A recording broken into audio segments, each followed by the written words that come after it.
Akcia. Investuj do kvality a ušetríš. Tigernut múka a múka z tigrieho orecha inej komerčnej značky. Vyzerajú podobne, ale poďme si ich porovnať.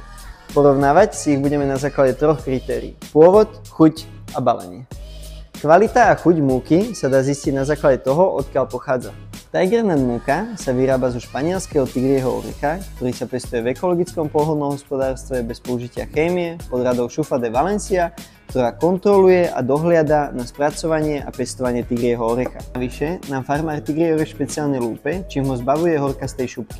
Múky od iných komerčných značiek sa často vyrábajú z lacného afrického tigrieho orecha so šupkou. Sú horké, nepreosievané a hrubé. Tigernut múka je prirodzene nasladlá, pretože sa vyrába zo španielského lúpaného tigrieho orecha.